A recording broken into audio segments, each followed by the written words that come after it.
찬양합니다. 주 경배합니다. 내 마음 다하여 주께. 다시 박수 치면서 주님 찬양합니다.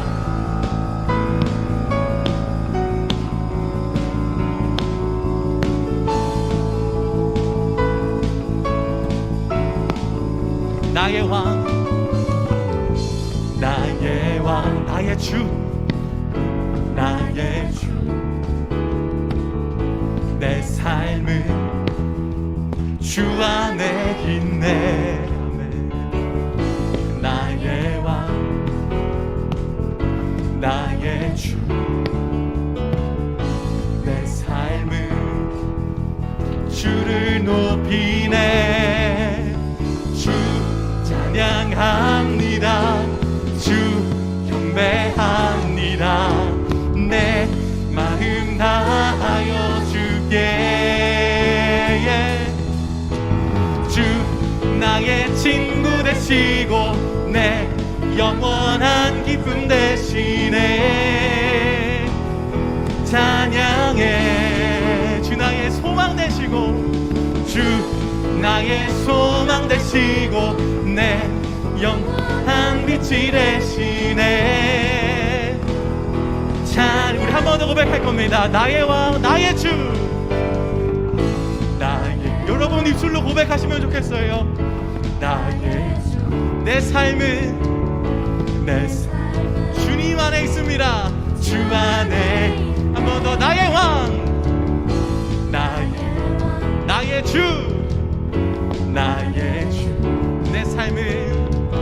내 삶은 주님을 높입니다. 주를 높이네. 주 찬양합니다.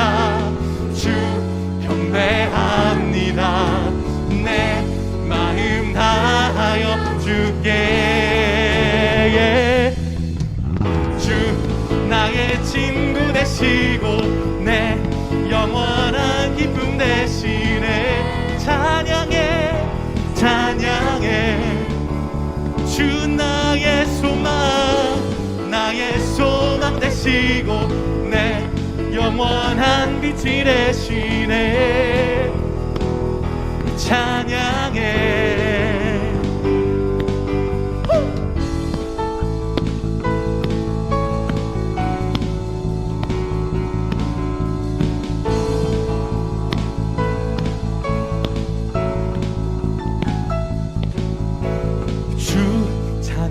찬양합니다.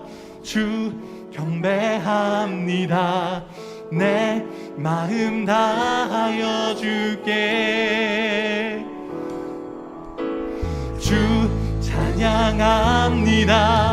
주 경배합니다. 내 마음 다하여 주께. 여러분 목소리로 함께 고백합시다. 주님, 주 찬양합니다. 주 경배합니다. 이곳에서 울려 퍼지는 우리의 찬양을 받아 주시옵소서. 마음 다하여 주께. 주 나의 친구 되시고 내 영원한 기쁨 되시네. 찬양해. 주 나의 소망 되시고 주 나의 소망 되시고 내 영원한 빛이 되시네. 찬양해. 찬양해. 주 나의 친구 되시고 주 나의 친구 되시고 내 영원한 기쁨 되시네. 찬양해. 주 나의 소망 되시고 주 나의 소망 되시고 내 영원한 빛이 되시네. 찬양해. 우리 주님께 영광의 박수 올려드립시다. 할렐루야.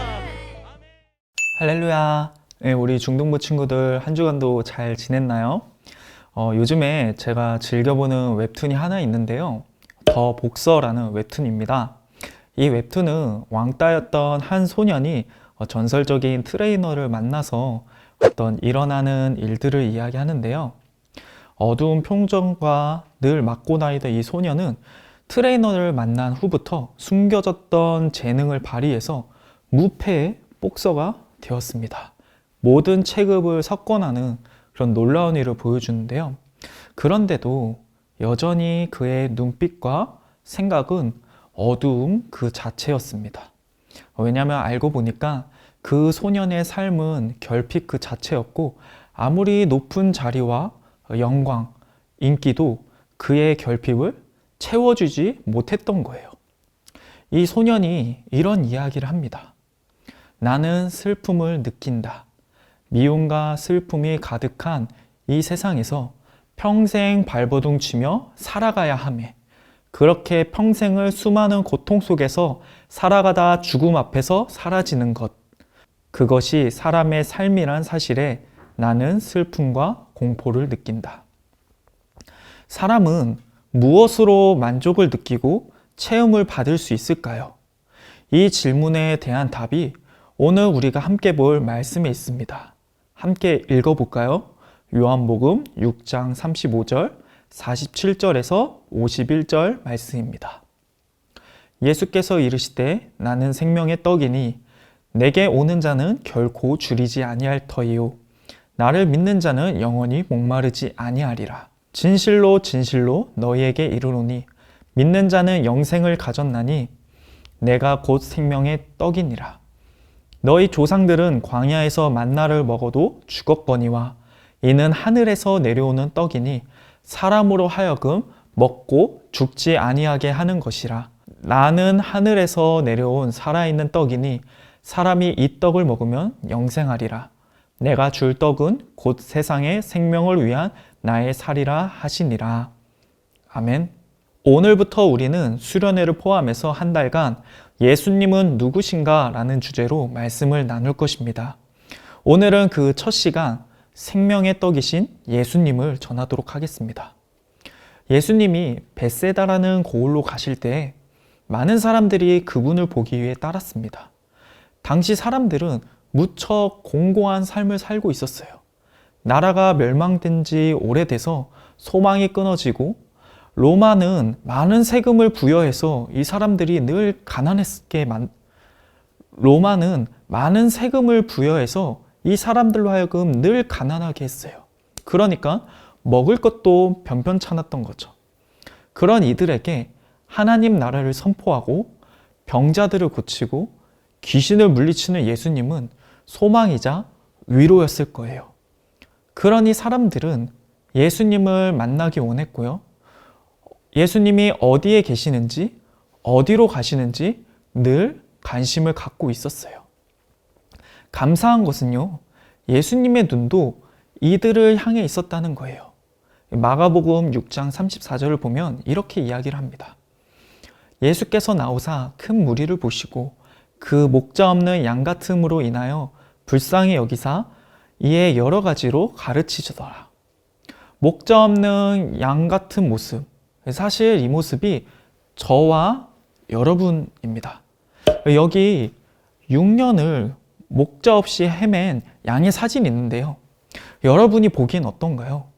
이 양은 스스로 털을 갈 수 없기 때문에 엉키고 무척 더러워졌어요. 게다가 이 엉킨 털이 무려 35kg나 된다고 해요. 그래서 이 털 때문에 무거워서 심하게 말라버린 상태예요. 게다가 눈도 지금 가려져 있죠. 시력도 몹시 나빠졌다고 합니다. 여러분들이 만약 목자인데 이런 양을 보게 된다면 어떤 마음을 가지게 될 것 같나요? 빨리 털을 깎이고 씻기고 먹이지 않을까요? 예수님은 사람들을 보면서 그런 마음을 가지셨어요. 어찌나 분주하게 움직이셨는지 오고 가는 사람들이 많아서 음식을 먹을 겨를도 없었다라고 합니다. 그렇게 시간이 지나서 어느덧 저녁을 먹을 시간이 지났어요. 예수님께서 허기진 그들을 보시며 이렇게 말씀하시는 거예요. 우리가 어디서 떡을 사서 이 사람들을 먹이겠느냐. 이때 성인 남자만 해도 무려 5,000명이나 모였다라고 해요. 여러분, 요즘에 제일 싼 김밥 하나만 사 먹어도 얼마죠? 최소 3,000원은 들죠. 그러면은 1,500만 원입니다. 성인 남자들 것만 사도. 문제는 예수님하고 제자들한테 이렇게 많은 돈이 있지 않다라는 거예요. 누가복음을 보면 예수님이 이런 말씀을 하십니다. 여우도 굴이 있고 공중의 새도 집이 있으되 인자는 머리 둘 곳이 없도다. 이 빌립은 베세다 출신으로 이 동네 물가를 잘 알고 있었어요. 그래서 예수님한테 이렇게 얘기합니다. 주님, 우리가 이 사람들한테 돈을 걷고 걷어도 200데나리온, 약 2천만 원이 부족합니다. 또 다른 제자들은 음식을 가진 사람이 없는지 조사하면서 이렇게 얘기했어요. 여기 어린아이가 가진 보리떡 5개와 생선 2마리밖에 우리에게 있지 않습니다. 그런데 이걸로 될까요? 보리떡은 당시 가난한 사람들이 먹던 상징적인 음식이라고 해요. 이 빵은요, 속이 빈 공갈빵으로 죄수에게나 주던 음식이라고 해요. 게다가 물고기도 소금에 절연 아주 작은 물고기라고 해요. 한 소년의 식사로도 많이 부족한 거죠. 제자들은 불안한 눈빛으로 예수님께 묻는 겁니다. 이게 전부예요. 주님, 이제 어떻게 하죠? 여러분이 제자들이라면 어떻게 반응할 건가요? 주님이라면 능치 못하실 일이 없습니다! 라고 외쳤을지도 모르겠습니다. 그런데 저는 이 제자들의 반응을 보면서 참 위로를 받아요. 왜냐하면 아마 이 빌립과 제자들하고 저는 아마 다를 바가 없었을 것 같기 때문이에요. 현실적으로 문제들을 파악해보고 주님 어떻게 합니까? 이게 전부입니다. 돈이 많이 필요합니다. 이렇게 반응하는 거죠. 그런데 감사한 것은 무엇이냐면 우리의 지극히 합리적이고 평범한 모습을 통해서도 주님께서는 당신의 일을 해 나가신다는 겁니다. 기적이라는 것은 예수님을 믿고 따르는 사람들의 어떤 비범함에 달린 것이 아니라 예수님의 선하심과 주권적인 계획에 달려있는 것입니다. 우리는 자신의 작은 도시락을 바친 어린아이처럼 과감한 믿음과 결단을 갖기 원합니다. 물론 이런 믿음은 너무 귀해요. 우리는 이런 믿음의 모습으로 완성되어져야 할 거예요.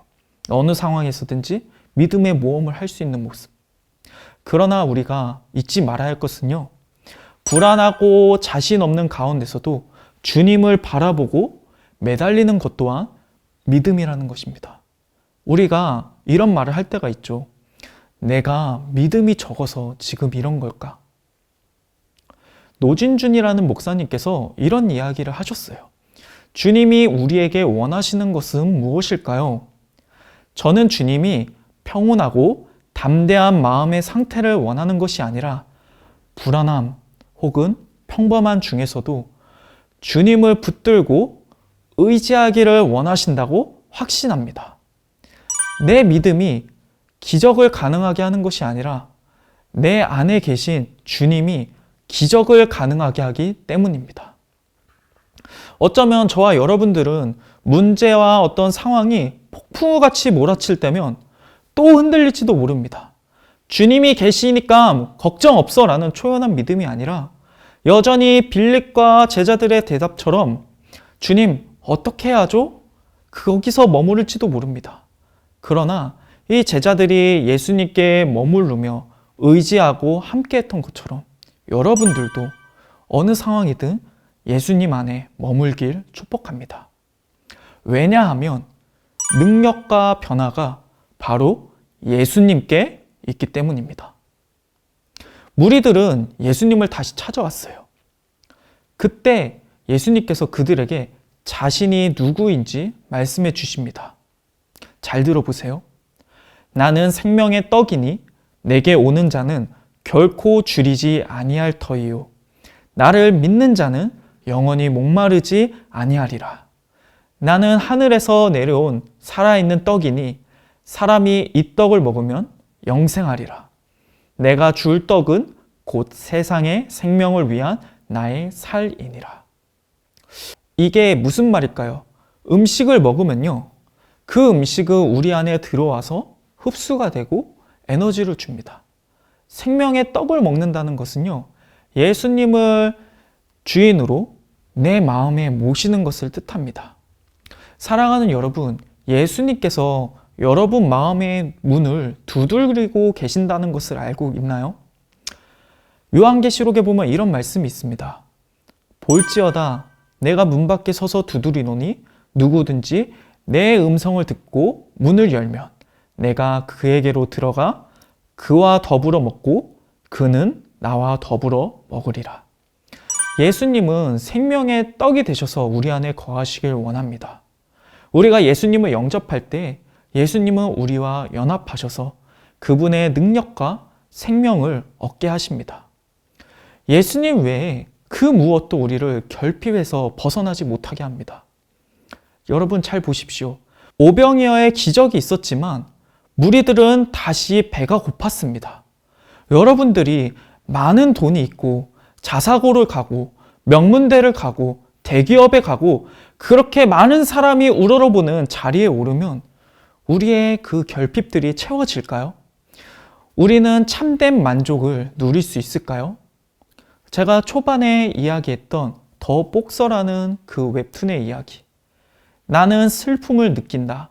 미움과 슬픔이 가득한 이 세상에서 평생 발버둥치며 살아가야 하매 그렇게 평생을 수많은 고통 속에서 살아가다가 죽음 앞에서 사라지는 것, 그것이 사람의 삶이란 사실에 나는 슬픔과 공포를 느낀다. 이것이 우리가 다 아는 열심이라는 그 비극의 결말 아닌가요? 썩을 양식을 위해 일하지 말고 영생 있을 양식을 위하여 하라. 이 예수님의 외침은 우리를 향한 외침이기도 합니다. 그럼 우리는 어떻게 해야 할까요? 제가 한 부부의 이야기를 들려드리겠습니다.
예수님은요, 생명의 떡으로 우리에게 오셨습니다. 그분은 그 무엇도 채울 수 없는 허무와 결핍과 불안을 만족과 기쁨과 감사로 채우시는 분입니다. 사망을 부활로, 영원한 생명으로 바꾸시는 분입니다. 사랑하는 여러분, 오늘 그 생명의 떡 되시는 예수님을 믿음으로 영접하십시오. 여러분 마음에 모시세요. 그러면 여러분 안에 거하시는 예수님이 일하시기 시작할 것입니다. 여러분들의 삶이 그분의 역사가 될 것입니다. 그렇게 예수님과 동행하며 사는 여러분 되길 축복합니다. 우리 말씀을 기억하며 기도했으면 좋겠습니다. 무리를 보시고 불쌍히 여기시는 목자의 마음을 나에게 주셔서 내 주변에 눈물을 흘리는 가족과 친구, 이웃에게 손을 내미는 자가 되게 하여 주시옵소서. 나의 연약함과 보잘것없는 믿음에도 선하게 일하시는 예수님의 성품을 기억하며 나의 연약함과 보잘것없는 믿음에도 선하게 그리고 신실하게 일하시는 예수님의 성품을 기억하며 나도 누군가에게 값없는 은혜와 사랑을 베풀게 하여 주시옵소서. 생명의 떡이 되어 주신 예수님을 매일 내 마음과 삶에 모시기 원합니다. 주님, 내 안에 거하셔서 어느 상황이든 참된 만족을 누리는 은혜를 주시고 나로 하여금 예수님을 자랑하게 하여 주시옵소서.